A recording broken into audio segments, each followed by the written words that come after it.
right or left facing me, okay? That would help a lot. I want to know who you are.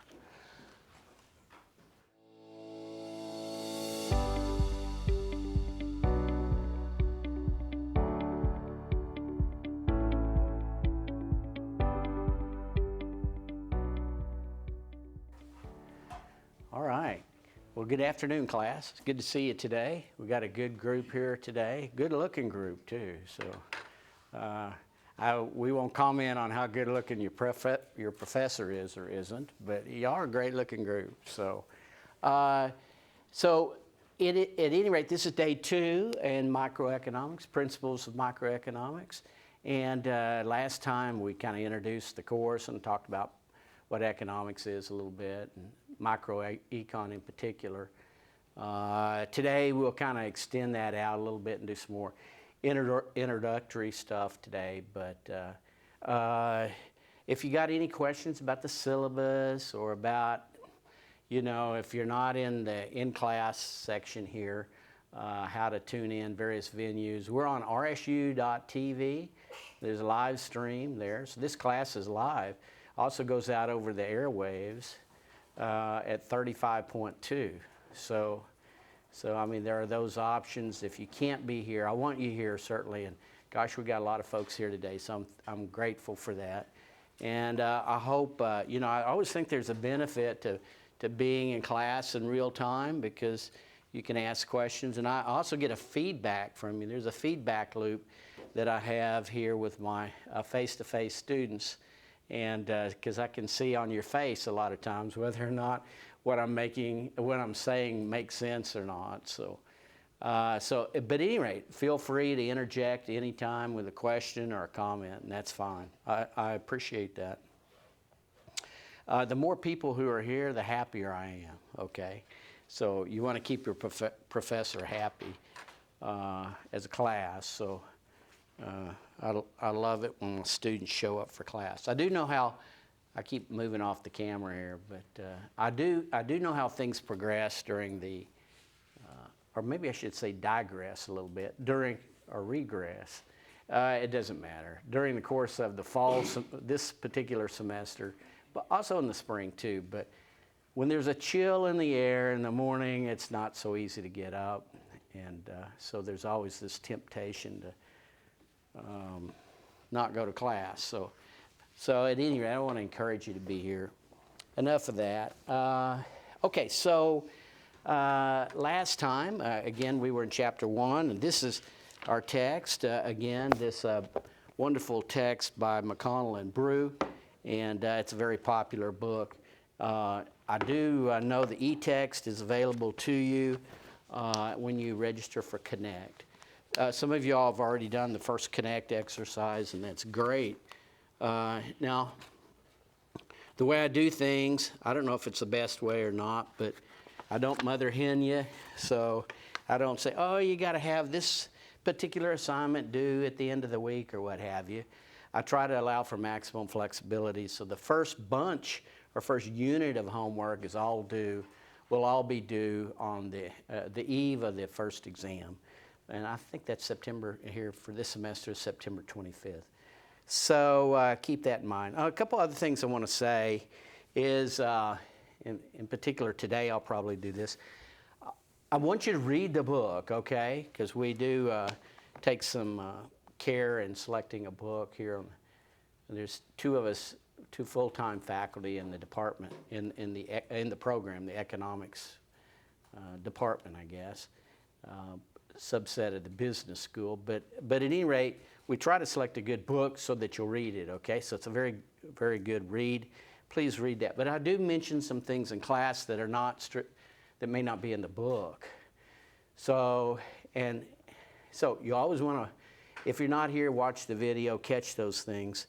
If I mention something in class, it's important, and if I don't delineate it as being not potentially something on the exam, then you kind of want to read over it and think about it as potentially source material for, I used the word exam, I was not going to use that, show-off opportunity, right? So at any rate, or assessment, but exam sounds kind of threatening. But that first exam will be, about the end of the 6th week of class. And then I guess you can forget everything I may have mentioned outside of the book at that time. But this is, being a little facetious there, this material is, it is cumulative. Okay, so even though we don't per se have a comprehensive final at the end of the course, we instead have a last unit exam. You can't just do a data dump on the early material because you wouldn't understand the material in the last unit of the course. Okay, so again, when we do this, I'll have my email open. I may do this in a little different way next time, but if there's any questions out there in the hinterland, out there amongst the viewing public, right? Okay, so on RSU TV or on 35.2. Okay, so I brought a big book here today. On just about anybody's list of 50 great works in Western literature, you'll see this book listed. This is commonly called The Wealth of Nations. Okay, has anybody heard of The Wealth of Nations? Okay, if you have, all right. Actually, the longer, more correct title is An Inquiry into the Nature and Causes of the Wealth of Nations. I'll just go here just real briefly here to the camera, or to the dot cam. And so this person who's on the front of this, this fella here, Adam Smith, is commonly considered to be the father of modern economics. Can y'all see that? Is this going out on the air? Okay, hopefully it is. So Adam Smith wrote this book before I tell you when he published this book, let me just say that this book right here is a statement of economic liberty and freedom. There were a lot of things in the air at the time he published this book, but one was that individuals, in pursuing their own self-interest within a state or an economy, work for the greater good ultimately. That is, society benefits as a whole when there's not some one person at the middle making all the shots, calling all the shots, making all the decisions.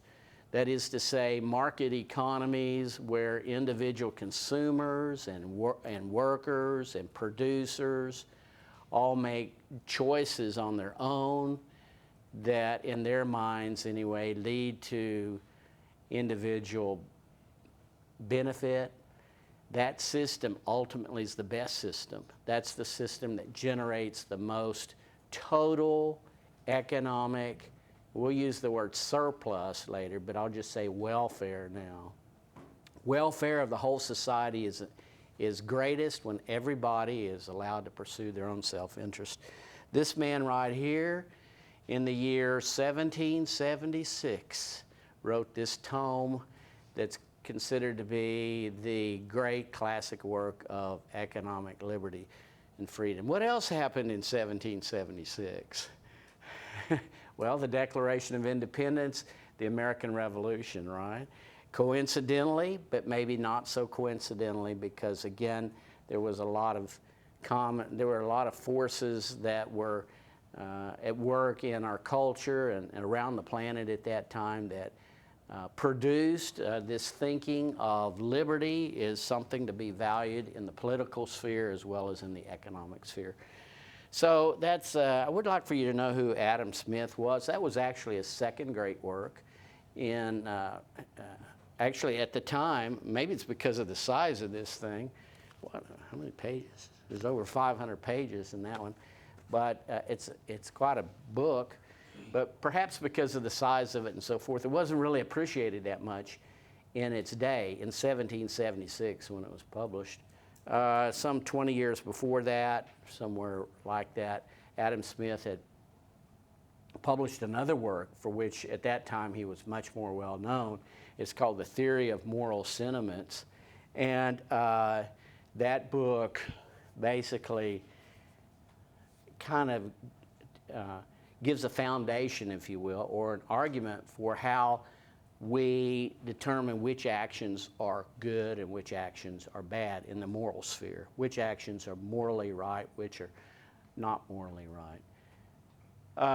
And his argument was, I'll just say here real briefly, that we kind of grow up learning right from wrong, if you will, by looking at how other people respond to our actions. So, you know, if you steal somebody else's car, you're probably going to learn after you're caught that that's not a good thing, all right?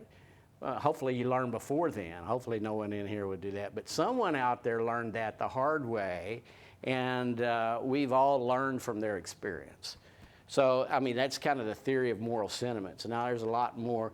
I mean, I mentioned that here for a little bit because what's neat about the field of economics is when you learn economics, you learn not only how things actually work, but you get the opportunity sometimes to voice an opinion about how things ought to work.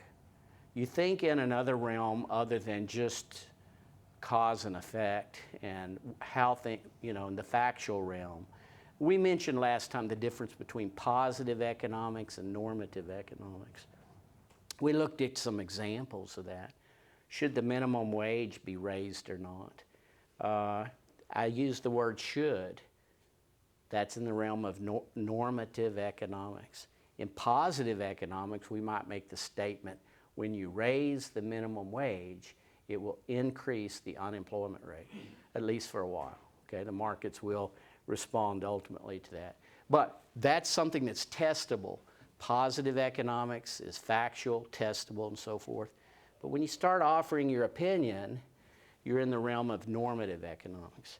An economist, I don't care who they are, cannot refrain, cannot resist the temptation, if you will, that by virtue of their training and so forth in positive economics, they cannot help but also participate in normative economics. So, I mean, we listen to economists, and we value their opinions about how things ought to be. And so there's this title for economist that is the title of this book. This is a good read. So I brought in a couple of books here. I don't expect you to read The Wealth of Nations, but this next one here, if you're interested in the history of economic thought, you might read this sometime. It's called The Worldly Philosophers, okay? The Worldly Philosophers by Robert Heilbroner. And I love that title, The Worldly Philosophers, because that's what an economist is. And economics is a broad field, very broad, because everybody participates in economics, in the economic system, in multiple ways. So you're a student here today, you're investing in human capital. You may already have a job, but if you don't right now, you will when you graduate, presumably. You'll be a taxpayer, you're already a consumer. You do all these things that make you or participate in the economy. And these are ways you participate in the economy. So we'll talk with a little more definition about where you participate, and they're called markets. We'll look at that later. But at any rate, as you do those things, there is a right way sometimes and a wrong way to participate in the economy. And so worldly philosophers are philosophers who not only look at how the economy works, but how the economy ought to work. And there you're in the realm of philosophy, right? Love of wisdom, philosophy, love of wisdom, what is the good, and so forth. So, you know, the first economist in particular talked about what is good for society and so forth. Now, we're going to see what's really neat about this course in microeconomics is we are going to be able to quantify the benefits that attend to what's called a market system, or I'll say a free market system, where people can come together, buyers and sellers, and no one's telling them from the government or what have you what price they have to charge or receive for the good that is exchanged in that market.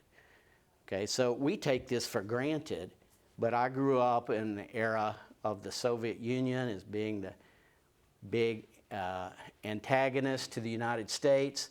Communism was on the rise. There was the domino theory and so forth that extolled the advantages of command economies. But ultimately, the Soviet Union fell in 1991 and so forth. Communism ultimately became a failed experiment on the global stage. Why is that? Well, we're going to look at that a little bit more today.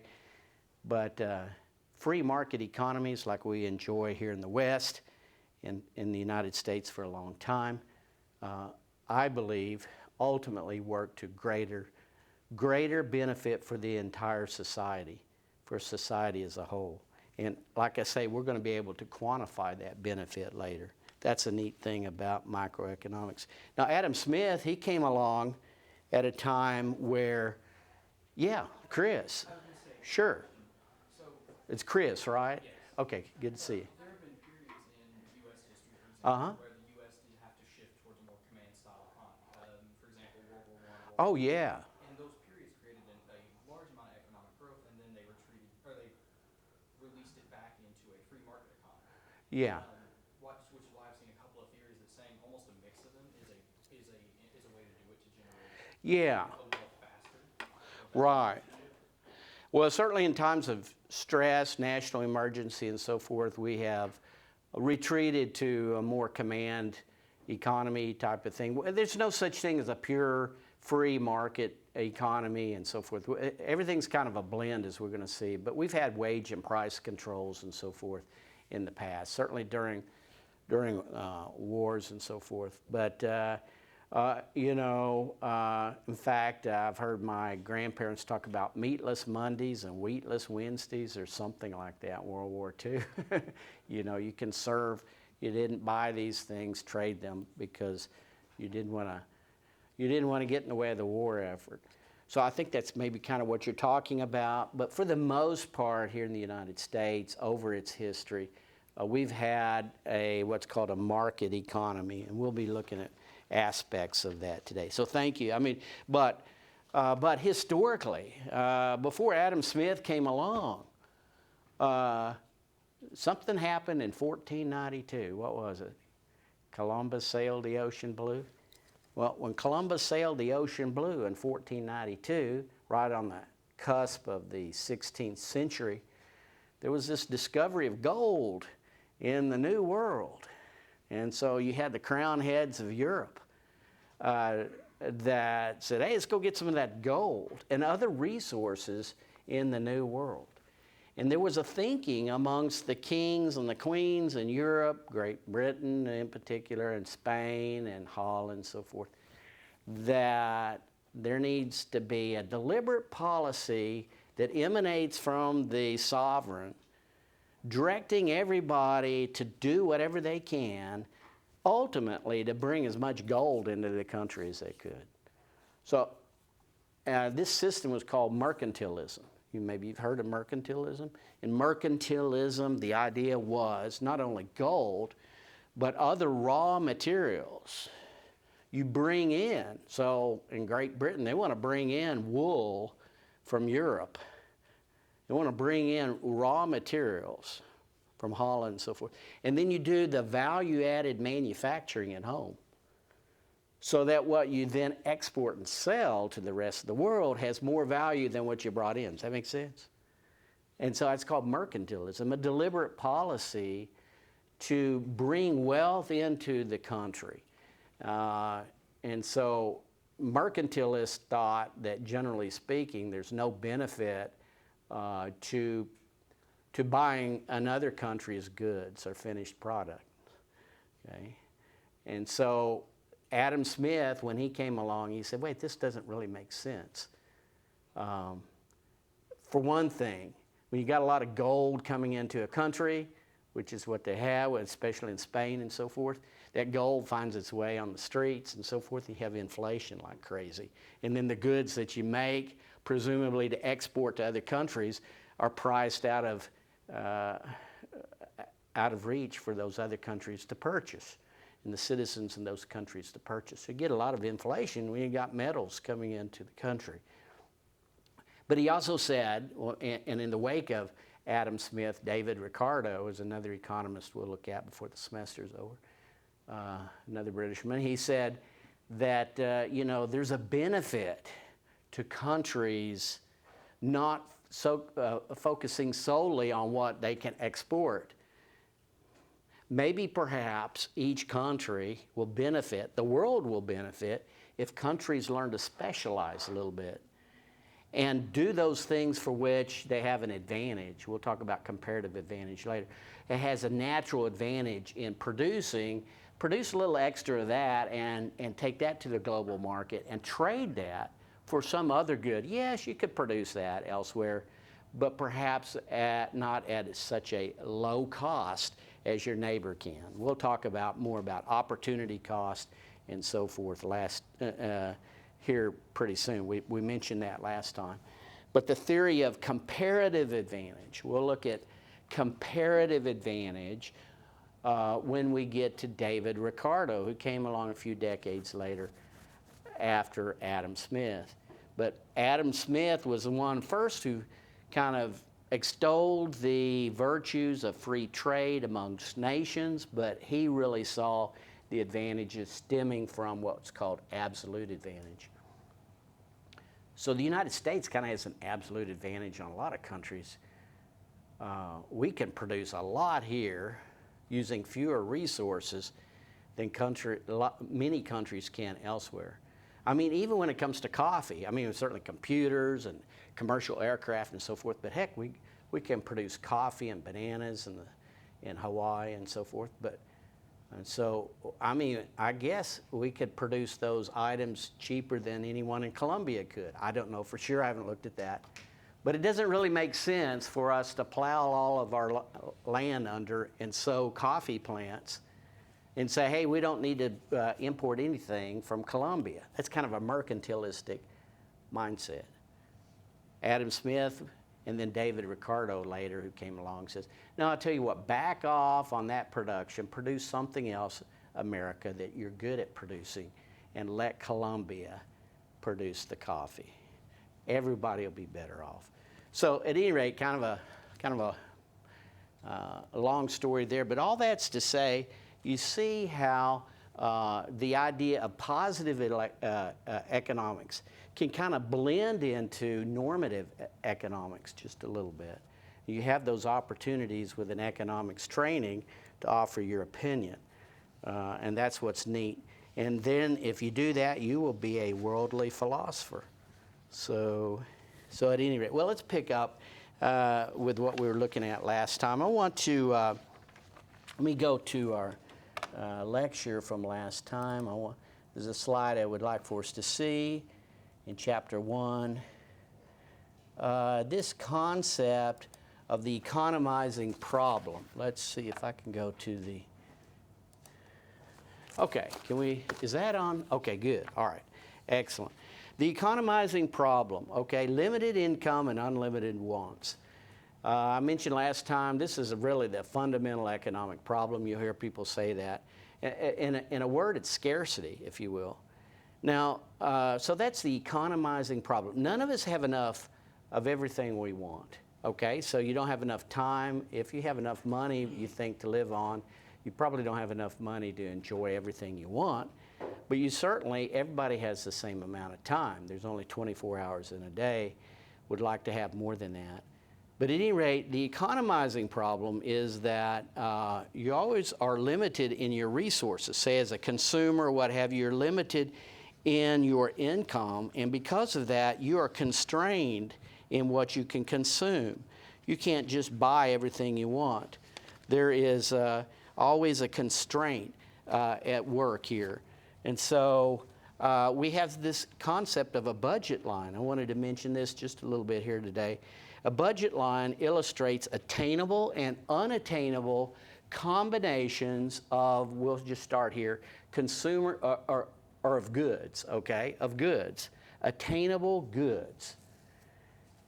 I like to think as a consumer in terms of consumer goods, but there's lots of things I like to buy, food and clothes and transportation and so forth.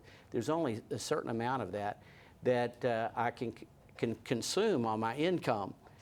And so we are going to begin with what's called an economic model. I mentioned that last time, with a picture of this constraint called the budget line. The budget line is something that looks like this. All right, so what do we got going on here? If you can read this, we have an income of $120. And remember last time I mentioned what an economic model is? It's really a simplified description of how the world works. You got to start somewhere.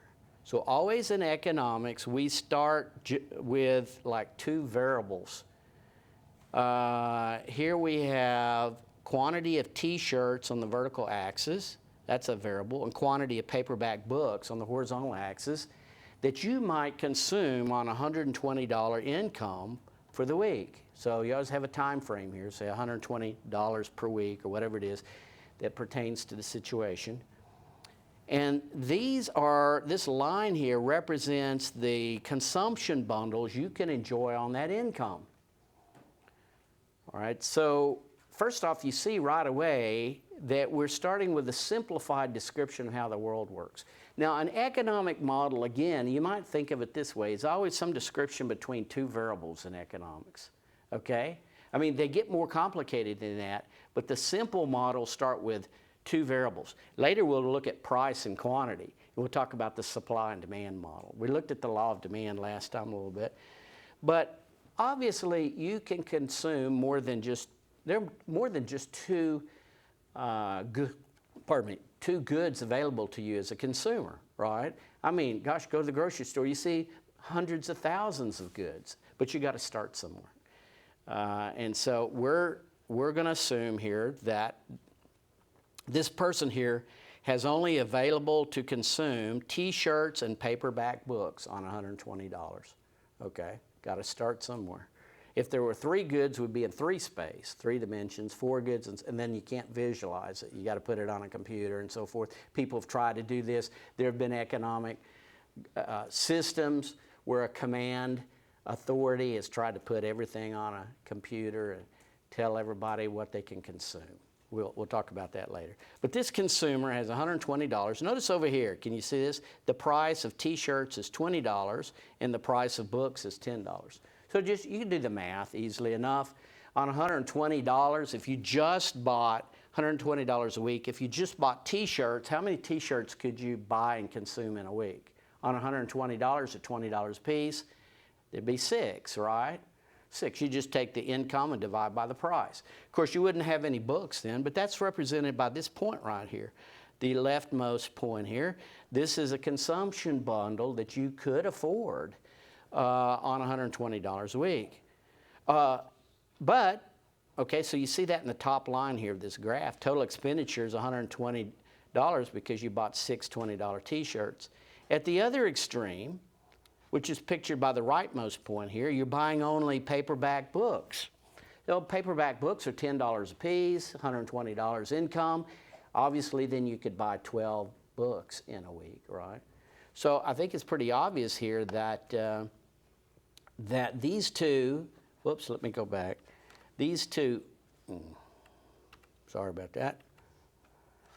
This left end point and this right end point are consumption bundles you could enjoy, but you know what? Life would get pretty boring if you only consumed one of these two combinations. If you only bought T-shirts and never bought a book, or if you only bought books and never wore a T-shirt, life would be not only boring, but it really might not be feasible. So most people consume some sort of bundle on the interior of this line. Now that's where we're going to go in economics. Is first off, we're going to look at this thing here as a constraint, okay? And we've seen that the economizing problem basically says that you're always constrained to some set of consumption bundles here, but each one of these points on that line, which represents a consumption bundle, has with it varying degrees Each one has its own degree of satisfaction, or we call utility for a consumer. I mean, you'll get some satisfaction out of consuming 6 T-shirts and no books, or 12 books and no T-shirts, but not as much as perhaps the midpoint. Does anybody know what the midpoint here is? You go halfway in both directions. Okay, so it would be 6 books and 3 T-shirts. Okay, well, my thing just, can y'all see that? There we go. My thing just went off. Okay, let me go back. So, in fact, this was the, well, let me see here, class. I don't know what's going on. It's fading in and out. It's like my home internet. Okay, so the economizing problem, again, is there's attainable combinations. We'll look at unattainable ones here, but you have trade-offs that you have to make here, and we're going to look at how you, if your income changes or price changes, that will affect the trade-offs that you can make. Well, it went off again, class. Is there anything? Okay. All right, so hopefully, if not, I'll have to use the Elmo. Oh. Sorry, class. Hang on here a second. Hang on here a second. Okay. Are we good now? Can y'all? We're not good up there. I can see it now here. Okay. Well, now, this is a challenge. It's trying. I can tell it's trying. Let's see. Okay, I don't know what our problem is here. Okay, but, I may have to bring the whiteboard up here. Okay, let's do that. Heck, let's do that. I'm an old math teacher. I used to use one of these. Okay, so class, let's think about this a second. Uh-oh. That won't work either, will it? Okay, so what was your income? A little kludgy, I know. But, so your income was $120. Let's work with this budget constraint here. So we'll use, that's okay, we'll use the whiteboard. So, okay, so at least for now, until we get income, 120, okay? The price of a T-shirt was, as I recall, 20, wasn't it? P sub T equals $20. And the price of a book, we'll call that P sub B, is equal to $10. Wasn't that what they told us? Okay, so, I mean, we could look at other variable values or parameter values here in a minute. But we can sketch a budget line by taking the total income and dividing by each of these variables here we have represented on these axes. So this is T-shirts. And, of course, this is books. So what I have to do is take 120 in a week or whatever the period of time is. You've got to have a definite period of time. Take 120 and divide by 20 and you're going to get 6, right? So you could consume 6 T-shirts if you want, but 0 books. Or if you take 120 and divide by 10, you'll get 12. You can combine, or you can consume this bundle, 6 shirts, 0 books, or 12 books, 0 shirts. But they don't provide much satisfaction. They are affordable, but not much satisfaction. Now, as you as a consumer, you could take your income if you wanted and use all of your income to buy a hamburger. I love hamburger. But if that's all I bought and consumed was hamburger, I'm not going to be very happy, right? You like a mix of things. Heck, when you load your plate up at Thanksgiving, you don't just want turkey on there. You want potatoes and corn and so forth.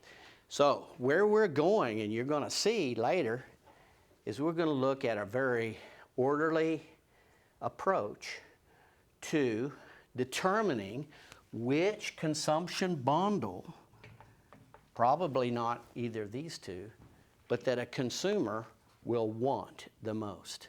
which consumption bundle will deliver the most utility to the consumer. Now we mentioned, here's one right in here, right? If I go halfway up here, I've got 3 t-shirts. If I go halfway over here, I got 6 books. So there's an ordered pair we could put here. 6, 3, right? 6 t-shirts, let's see, 6 books, 3 t-shirts. On $120, can you purchase 6 t-shirts and 3 books?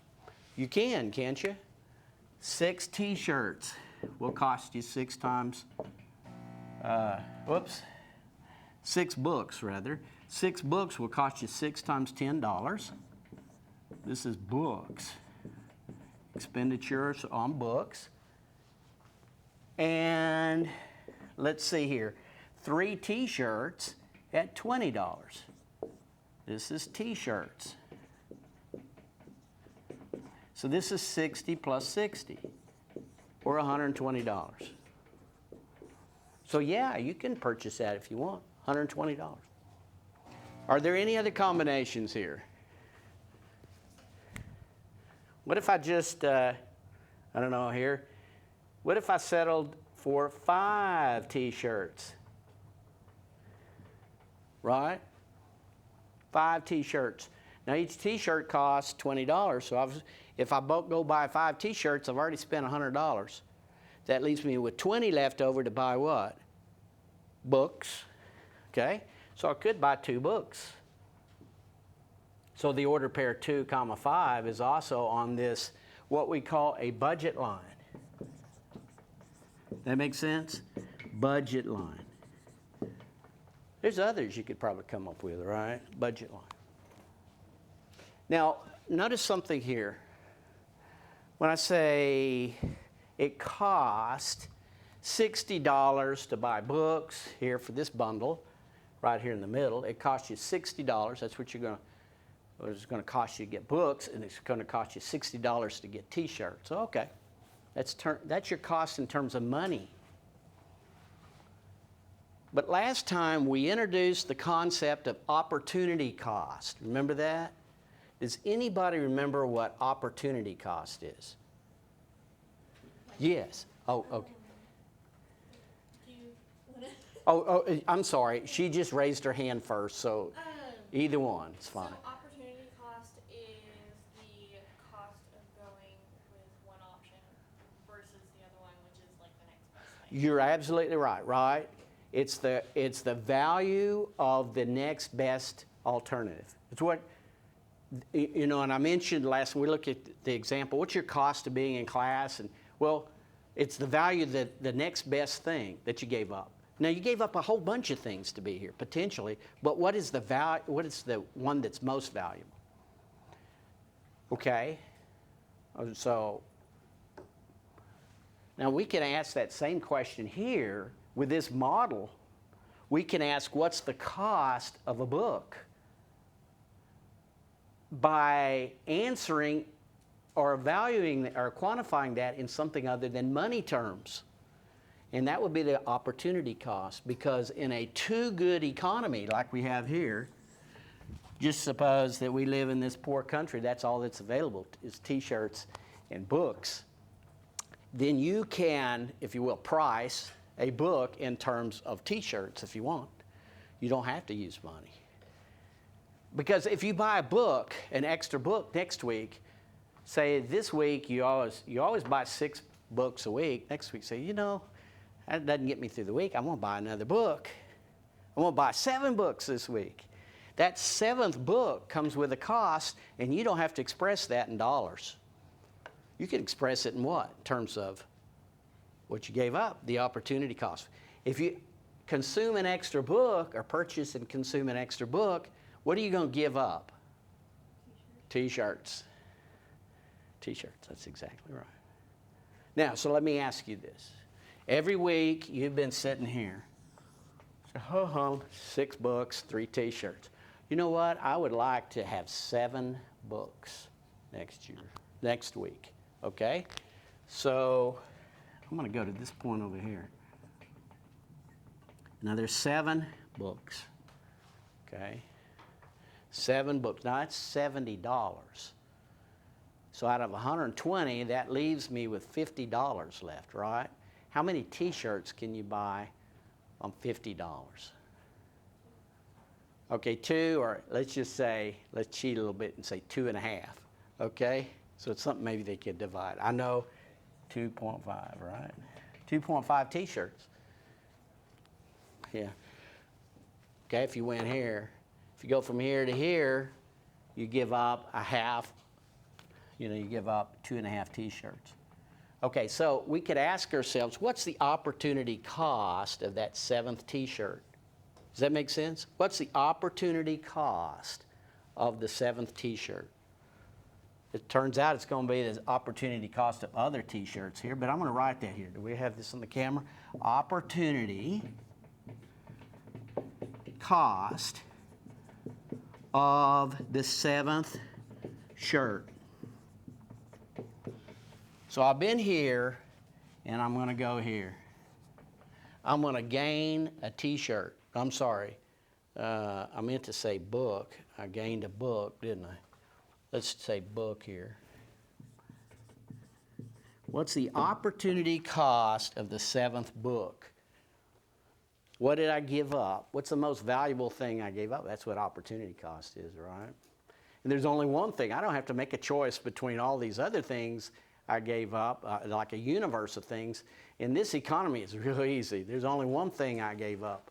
What did I give up to get that extra book this week? Can you tell? I gave up a half a t-shirt. Right. I gave up a half a t-shirt. So the opportunity cost of the 7th book is 0.5 shirts. Okay? The opportunity cost of any book is half a shirt. You see that? Because this is a straight line here. If I go from 6, which is 6 t-shirts, or the 0.06, if I just gain 1 additional book, I always give up half a t-shirt. Always. See how that's opportunity cost. You see how we're determining the cost of each unit on here, the x-axis, by looking at the slope of this line. You remember slope from algebra? What is slope? Somebody tell me. Rate of change over time. Well, in that instance, one of your variables is time. That's right. But slope, time doesn't have to be one of your variables, right? Rise over run. Exactly. Rise over run. What's the slope of that line? If I go between any 2 points, even this point and this point, slope, m, a lot of times we use m for slope, don't we? It's the change in y over the change in x. So if I go from this point to this point, I go down 6 units and right 12 units. Now, yes, there's a negative sign on that because it went down. But this is a negative 0.5. That's the slope, or the absolute value. That's really what I care about. The slope of the line will give you the opportunity cost of the good on the x-axis, on the horizontal axis. Okay? That's an important thing to remember. So, however, if I said, okay, what's the cost? Suppose every week we've just been buying books. So I'm over here. I decide I want a t-shirt. Okay? What's the opportunity cost of getting that first t-shirt? Can you tell? Well, let's just think about it a second.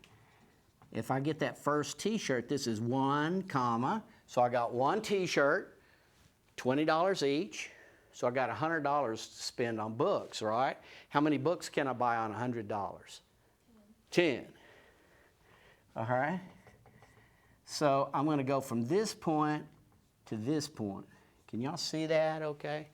So to get 1 book, 1 t-shirt, I give up how many books? 2. Now the opportunity cost of a t-shirt is 2 books. The opportunity cost of a book is half a t-shirt. So how am I going to keep that straight? Okay, always remember this, okay? Because those are reciprocals, right? There's a reciprocal nature here. When we talk about the opportunity cost of one good, you want to price it in terms of the other good. Always just do it this way. The opportunity cost of the good on the x-axis is the slope of the line. If I want the opportunity cost of the good on the vertical axis, I could either take my diagram and turn it this way, exchange the x and y axis, or I can simply reciprocate, okay? So the slope of this line, we said, is 1/2. But of course, the slope of its inverse, if I exchange the x and y axis, in algebra you learn how to find inverse functions, so forth. You switch the x and y. If you go back and look at that, college algebra, presumably everybody's had that. Say, give you a function. How do you find the inverse if it has one? You switch the role of x and y and you solve for y. Well, graphically, we can do that this way. See what happened there? When you do that, and then your line goes this way, well, you can do that if you want. The slope of that line will give you the opportunity cost of the good on the x-axis. Okay, so that's important. We're going to be using that quite a bit. So you can't consume, a consumer cannot consume. Let me just move this over here. This one's kind of in line here. On $120 a week, you can't consume 12 books and 6 t-shirts. You don't have enough income there, right? None of the points above the budget line are attainable. These are called unattainable. Unattainable. Unattainable combination. You don't have enough money, income in a week. However, all the points on or where? Below the line are attainable. So if you want to save some money some week, I mean, you don't have to spend all your money. You're purchasing some combination of goods under here. So these would be called attainable. Attainable. That makes sense? These are all attainable. I mean, if you don't spend everything you earn. The points on the line are attainable, but you're fully spending your income there. And when you do that, you are forced to make choices. Okay? If you change up your consumption from one bundle to another, and you're spending all of your income every week, each week, you're moving what? Along the budget line. And when you move along the budget line, you are forced to make, and I guess our PowerPoints don't work, but you are, the economizing problem is that you're forced to make choices. You're forced to make choices. And so I want another book. You got to do with fewer t-shirts. Fewer t-shirts. Now this is not really, this is kind of pertains to a week and so forth, but our situation, say, as consumers, so I'm thinking about consumers here a little bit today. Our situation is not static, okay? Next week, guess what? I might get a raise, okay? Instead of $120 a week, I'm making $160 a week. Wow, that's going to pull some of these unattainable combinations into the attainable region, right? I want to be able to consume things that I haven't consumed in the past. Let me ask you, if my income goes up next week from $120 to $160, what happens to that budget line? What do you think? So I got 160. Instead of 120, I have $160 a week to spend. So if I have 160, then my budget line is no longer down here. Guess what? On $160 a month or a week, $160 a week, and t-shirts are $20 each, I could buy 8 t-shirts, right?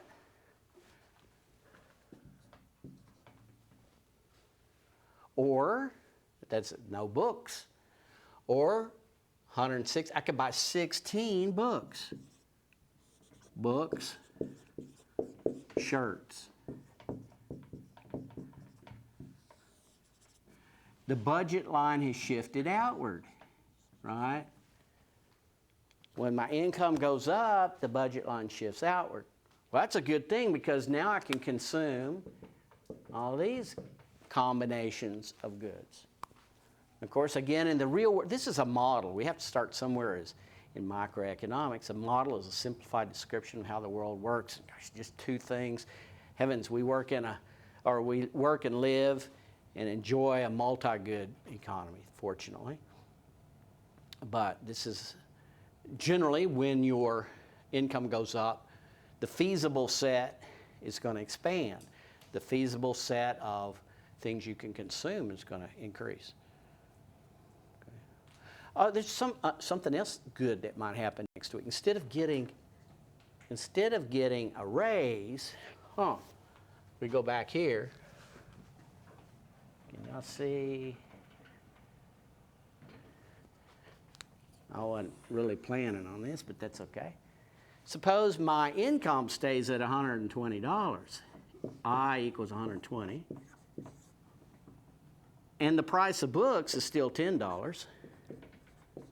But there's a change in the price of T-shirts. Suppose T-shirts fall to $15. Now, is that good news or bad news for the consumer? We like to hear prices fall, don't we? Okay. Now, in this case, the budget line, which demarks the set of possible consumption bundles, is going to change, but not in this fashion. Can anyone tell me how you think the set of attainable consumption bundles will change? It's always going to be a triangle of some sort, but how's the new set of attainable points going to be different than the old set? Can you tell? Okay, it may be bigger. Okay, it will be. You're right. It will be bigger. But it'll be bigger for a different reason than we have up here. Okay, so let's sketch the old one.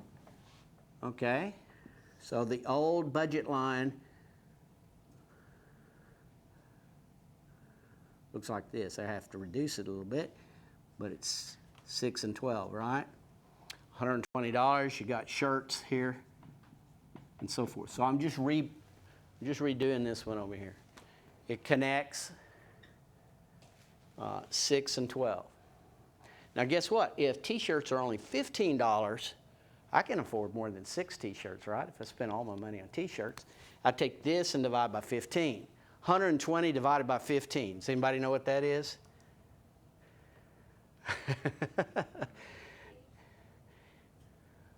And then, is it 8? 8 times 15. So now this point's going to be up here. Now I still buy the same number of books because the price of books has not changed. If I spend all my money on books, I still can buy only 12 books. But if I spend all my money on T-shirts, I can buy 8. Look what happened now. So you were right.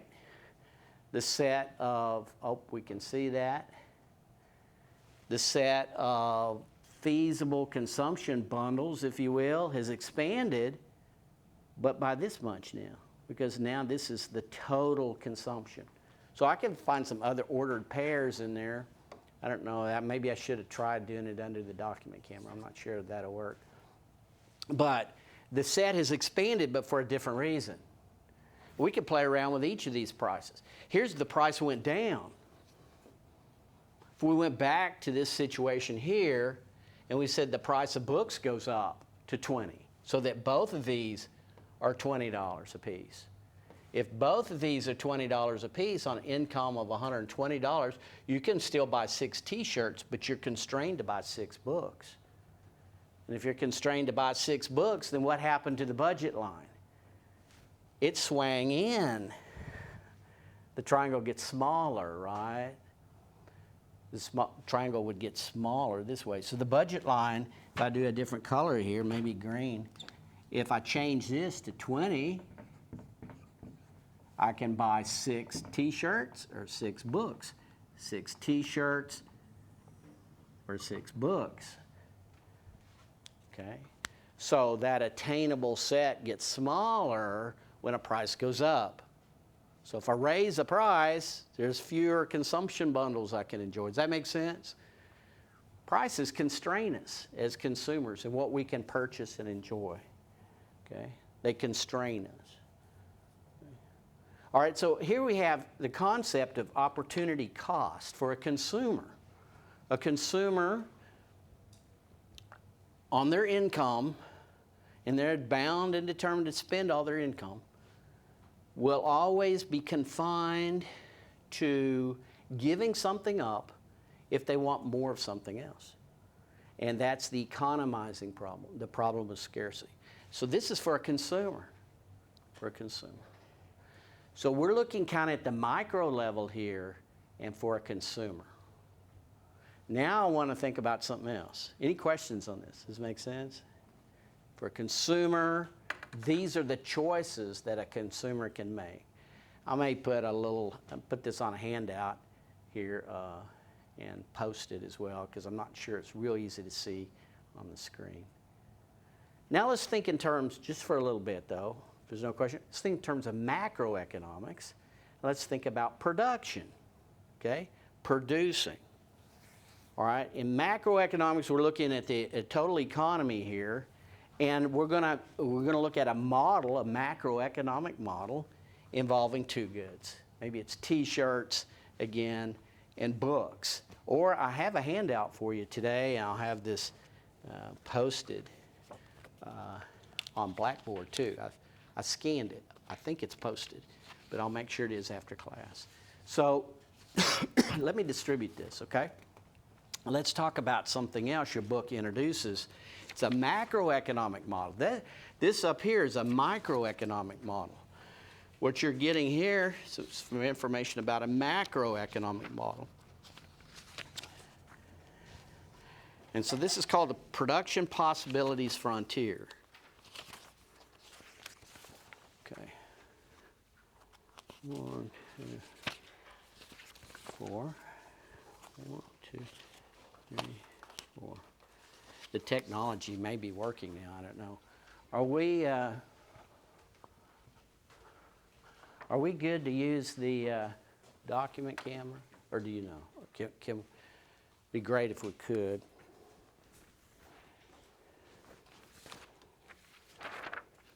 Oh, good. All right. Can y'all see that then? All right. Or they're still seeing this, so I don't know. Maybe.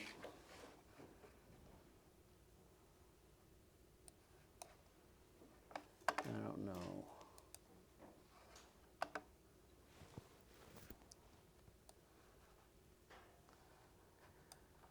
Okay, I guess we don't have that.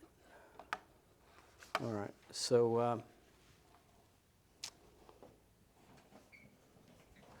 all right, so we're going to look at a macroeconomic model. Now, again, what's a model really? It's a simplified description of how the world works. And the models we start out with in economics typically have 2 variables. So you're going to have the same thing here. You're going to have 2 variables. All right. It's not going to work. So let me do this. All right, and we could use 2 goods like we have here, books and, I know this is a little kludgy, but books and t-shirts. But I got something else on that paper there. What do I have there? I have military output, so I have tanks, okay? And I have, what's the other one? Food output. In my day, it was guns and butter. Okay. There we go. Okay, guns and butter in my day, but anyway, now what happened to my, is that wild? Okay, Dr. J did its disappearing act. Okay, so you got this sheet of paper. Let's go. Okay, so you can't online, they'll not be able to see the document camera. Okay, That's the problem. So you got a curve here, looks like this. This is called a production possibilities curve, or frontier. Sometimes we call it a frontier. And on this page here, I have listed on the vertical axis, instead of T-shirts and books, let's make it, this is a macroeconomy, and this is a kind of a hypothetical situation. But our economy makes two goods, okay? Either we make military output.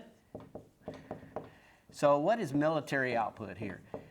Okay, Abrams tanks, okay? Abrams tanks per year. Per means divide, right? So we can devote all of our resources as a macroeconomy toward producing military tanks. Or we can produce food, okay? And this will be measured, just say in tons. Probably should be thousands of tons, but tons per year. Tons per year. Can y'all read that? Okay. So what this curve represents is the set of all feasible outputs for a macroeconomy. In other words, we could produce 5 tanks and no food. That would be this point right here. This levels off right here. 5 tanks, that's 5, but this is 0. So this would be the order pair 0, 5, if you will. 0 units or tons of food. Probably should use thousands of tons, but it's okay. So you're geared up to do nothing but produce tanks. At the other extreme here, you could produce, well, I've got it here, 5 tons of food, but no tanks. All right? So what this curve represents, production possibilities. What you can produce in a macroeconomy. Now in the United States, we have many goods we produce, so this becomes a multidimensional problem. And you know, we can produce a lot of things. We can make more than 5 tanks in a year and so forth. But in a small economy, you probably can't produce too many military tanks in a year and so forth. So nations and macroeconomies vary in their capacity to produce each of these goods and so forth. But this is just a place to start. All right, so what you have, like we had before, is you have a boundary here. You have unattainable combinations on the PPC or PPF. In other books, they'll call it Production Possibilities Frontier. You can write that out if you want. Production possibilities do not extend out here because we don't have enough things to produce those things with. And by the way, we can generally classify goods in 2 categories. I'll just mention this for a minute. Generally, there are capital goods and there are consumer goods. Now here, it's a little different here, but we could have said capital goods and consumer goods. But you need to know the terminology or the definition here. Does anybody know what you know what a consumer good is? Oh, this shirt's consumer. I'm consuming it. Okay, consumer. Anybody know what a capital good is? Maybe we haven't. You'll get that if not in chapter 1. Once you read chapter 2. Do what? Is it investment? Okay. Yes. Okay. Very good. Now we'll think in terms of investment in this course is a little different than in a finance course, but you're exactly right in that before the company that made this shirt could make this shirt, they had to invest in machinery and so forth. So capital goods are those assets that they purchase or they acquire somehow to generate revenue from, to make this shirt so they could sell it to me. That's a capital good. Capital goods produce consumer goods. Those are goods that are used to produce consumer goods. Now, in a minute, when we come back here, I'll put capital goods on one axis and consumer goods on another. Okay? Show you something about that. But this is the set of all feasible outputs for an economy. Okay, so this is output. We're thinking macroeconomy. These are unattainable, but these are attainable down here. On the boundary, you have full employment. You are employing all of your resources to production. Your book talks about 4 resources to production. This is an aside, but you want to go back and look at it. There's land. Okay, if you're using all of your land resources, land,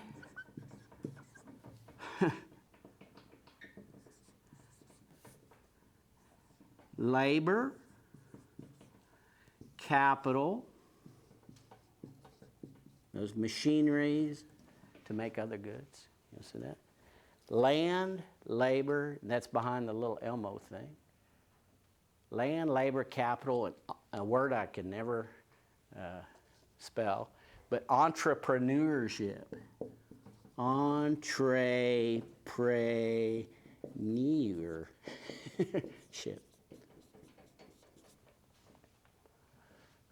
Really, okay, these are in your book, so I don't have to be too pretty about it. But land is natural resources. So we just say land. So it could be the fish in a pond. Could be the aluminum bauxite reserves that a country would have somewhere. That's land. Labor, that's this, being able to work. But it's also this, okay? You guys are investing, I said a while ago, in human capital. You're getting trained to be more productive. That's an investment in labor, okay? Capital, more machines. We talk about capital formation in the United States, how to stimulate that with immediate expensing and so forth in the Jobs Tax Act of 2017, so forth. The idea is we want to encourage companies to acquire more machinery and so forth. So that's capital. Entrepreneurship, that's the one that takes the other ingredients and does things with them to generate income. An entrepreneur is someone who can take land, labor, and capital and turn income on that. So an entrepreneur, Jeff Bezos, Mark Zuckerberg. I mean, I got a whole list of entrepreneurs we could look at. These are people, Steve Jobs, so forth, that had a vision about how they could ultimately generate a lot of income. They had a new novel idea. And so your book looks at the aspects or components of an entrepreneur, okay? So at any rate, if all the resources in an economy are fully employed, that is, you don't have any slack in your labor or anywhere, you don't have excess capacity in steel mills, you're using all those Bessemer furnaces and all, you're moving along as an economy, you're hitting on all 8, there's not unemployment and so forth. You're employing all of these resources, then you are producing some output bundle now on that curve. Okay, some output bundle on that curve. If you have unemployment or something, you're down here. So these points up here are called efficient points. And we'll talk more about different types of efficiency later. But you have productive efficiency here where you're producing, it's any point here, you're producing the most you can produce given the resources you have as a country. Now I have some points on here. This is point A. I better get with it, I guess. This is point A. And then notice I have point B over here. B corresponds to how many tanks in a year? 4, right? And 2 tons of food. Okay? So I could ask this question. Every year we've been at point A. At point A, are you producing any food? No. You're just producing tanks. This is like they do in North Korea. Okay? North Korea and China People's Republic of China from 1958 to 1962. Chairman Mao, who I remember, I'm old enough to remember, but I wasn't alive in 1958. Okay. The whole economy was directed toward producing capital goods, not toward producing food. Okay? So you think economic decisions have implications? They do. We're going to see. The idea, though, build a bunch of machinery so that in 2, 4, actually 5 years, 5-year plans are very popular in communist systems. In 5 years, we'll have all these factories and they'll be up, and then we can eat. Who wants to go 5 years without eating? So it's been estimated that there were up to 55 million people in the People's Republic of China between 1958 and 1962 who died. Starvation, this and that. Because one person at the very top decided, hey, we are going to just produce capital goods, machinery and so forth. So these things here have implications. There's very profound implications. The way we're going to reason here. Well, here's what we're going to do, okay? In that case, the PRC was here. People's Republic of China was making capital goods, no consumer goods. If I use those as my labels here. And that's going to affect the position of this curve from one period to the next. Because if you have a lot of people die, then in the next year or next period of time, that curve's not way out here, which is nice. It's going to be down here somewhere. If you have immigration and so forth, you can push that curve out from one time period to the next. If you have people leaving the economy or other resources leaving the economy, that curve will shrink. So it's a goal of policymakers to, over time, move the PPC outward. That's called economic growth. Now here's a question for you, okay, because we're getting about out of time. What is the say you've been here at point A. Let's just say point A. What is the opportunity cost of the very first ton of food? You've been at point A. What's the opportunity cost of the very first ton of food? Can you tell? Or about what it is? Do what? Okay, all right, very good.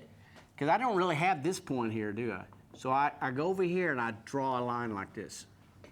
It's called a secant line. Secant means to cut. It cuts it in two places. And I take the slope of that line, right? The slope of this line is 1/2 again. 1/2. 1/2. So that tells me the opportunity cost of a unit on the x-axis. The opportunity cost of the first ton of food is what? 0.5 what? Dollars? Bananas? 0.50 tanks, right? I got to give up 1/2 tank to get that first ton of food. Now, there's a little deviation here, but I'm assuming that, okay? The second ton of food, and the third ton, and the fourth ton, if from one time period to the next I keep ratcheting up by 1 unit, in this case, successive units of this good here is going to come at an increasing opportunity cost. Your book talks about the law of increasing opportunity cost. You always have this in a macroeconomy. Now, why is that? Why did I say that? It's obvious from the graph, or actually the graph comes from the law itself. The graph is bowed outward.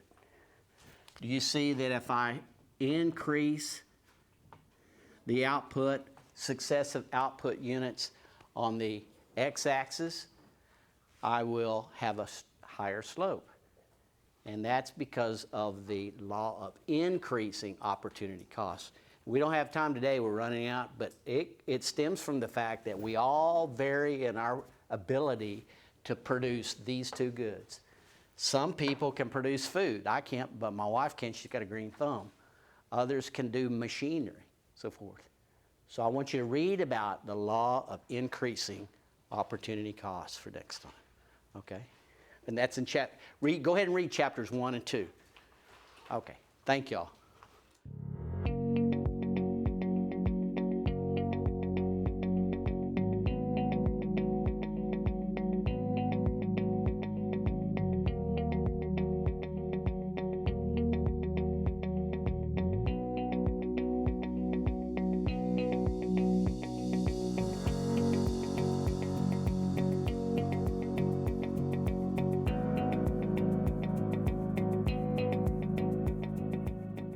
Made it through the hour. It was a little, was that okay the way it, okay.